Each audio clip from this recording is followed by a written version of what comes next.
It's your friendly neighborhood laser lady, and I just got in maybe the absolute cutest CO2 laser I have ever seen in my entire life. If you are in the market for a CO2 laser or you were thinking about upgrading from your diode laser, I might have found literally the most adorable solution for you. It's a great, let's say, gateway laser, if you will, to dabble in the acrylic arts. Let's get this open.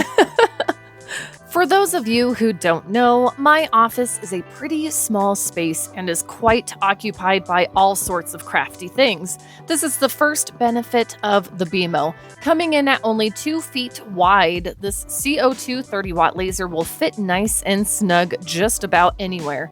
Let's talk for a minute about what a CO2 laser even means. A CO2 laser engraver is a type of machine that uses a high-powered CO2 laser beam to cut and engrave materials. The laser is generated by electrically stimulating a gas mixture primarily composed of carbon dioxide.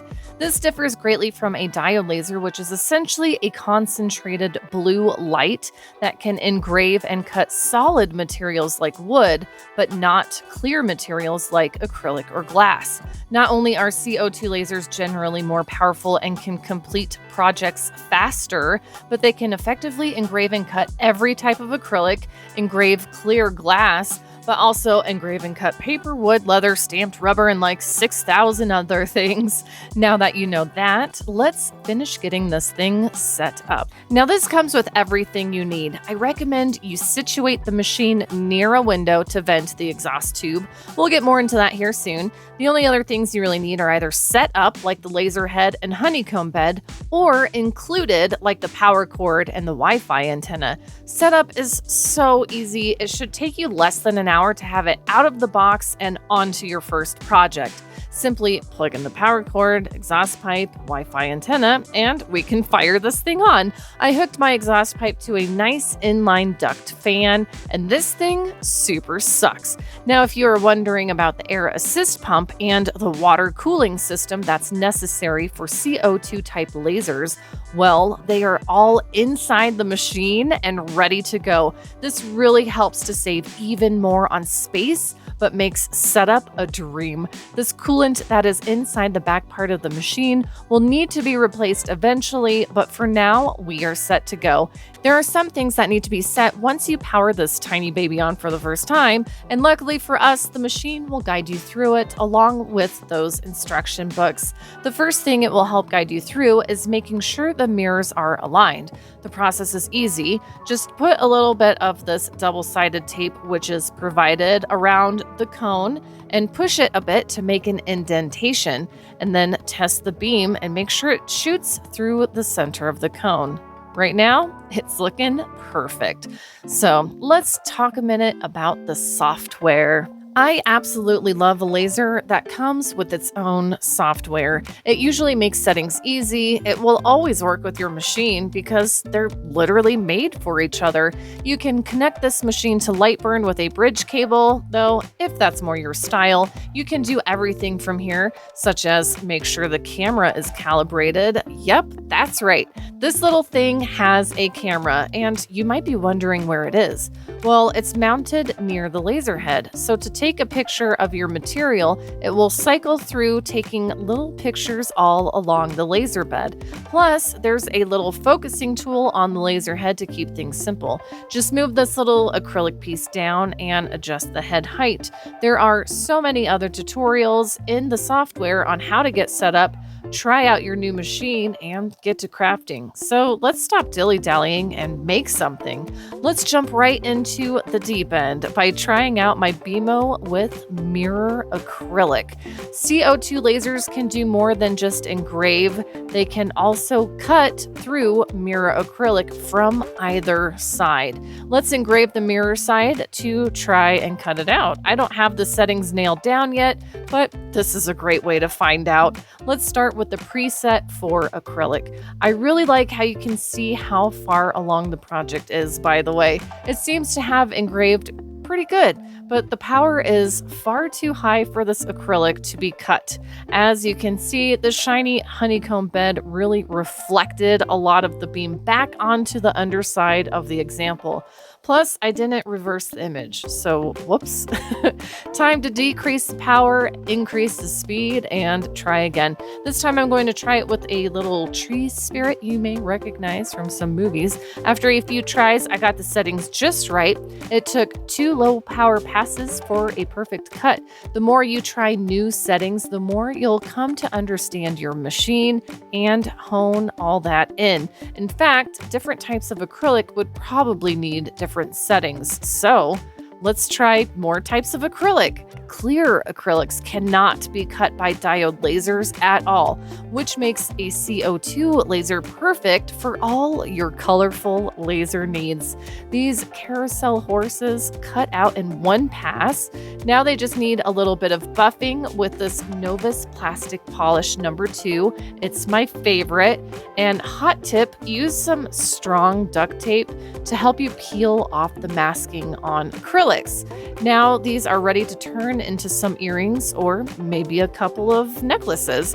Speaking of jewelry, let's try out some specialty acrylics like this shimmery swirl glitter acrylic. Again, it cut out like a cloud. Let's make layered earrings by pairing the pink layer with this opalescent white color. Here's a little mini tutorial for you to combine these acrylics. The best thing to use, in my opinion, is this weld-on solvent. It will essentially melt the 2 layers together, making a permanent bond. I made this weird tool made out of a needle to just grab a little drop, and the surface tension sucks it in between the layers. After a few moments, these are ready to turn into some more jewelry. No need to paint or seal any wood, just colorful, durable acrylic earrings. Time to set up the Rotary. That's right. We're taking this 2D journey into a whole other dimension. I am always looking for a good rotary tool, and I think I've finally found one. Whenever looking for a laser with a rotary add-on, always go for the chuck style. You can engrave so many different shaped items. You just gotta trust me on this one. Plus, this chuck rotary has the ability to angle your cylindrical item. We'll be using this feature very soon. Hold on to those glasses. We're going to need to raise the machine up, and we'll need to protect our eyes and look cool, obviously. So long story short, we need to get the honeycomb bed out of the way and remove this bottom panel. It's all pretty easy. To raise up the machine, I have these super sturdy bed risers. These come in handy more than you know. The underside of the machine is where the rotary cable gets plugged in, so make note. Once everything is ready, make sure your chuck rotary has some arms. Plug it in and set it in the machine area. Now you're ready to turn your machine to rotary mode. There is a step-by-step guide to walk you through this process. I've got my cups all measured, so let's do a little testing. Just like with flat things, we can still use the camera function to align everything right where we want it. And since this is a powerful little 30-watt CO2 laser, it engraves quickly and without too much need for cleanup, unlike on less powerful diode lasers. Now, I made this one right after my successful test, and it only took about 6 minutes. Here it is, all cleaned up and ready to convince yet another local shop that they need to pay me to make them these. But wait, there's glass. I mean, there's more. With a diode laser, you would need to have some sort of paint or substance to reflect the beam off of to achieve an etch, but not with a CO2 laser. Plus, with the angled chuck rotary, we can get a glass like this wine glass engraved at the perfect angle. The software makes it easy to position images, and the laser does all the hard work. Not too bad for my first try engraving glass with this laser, huh? Okay, here's a quick recap while I cut out a bunch of specialty fun acrylics. And let's see if you can guess what I'm making while I do. Acrylic, this beautiful baby beamo can cut them all, engrave them all. Yep, all of them. This 30-watt cutie patootie can cut acrylic up to 3 millimeters thick. Of course, it dominates wood too, and I'm not just talking nice, airy birch. but solid woods, which I would actually recommend for jewelry applications.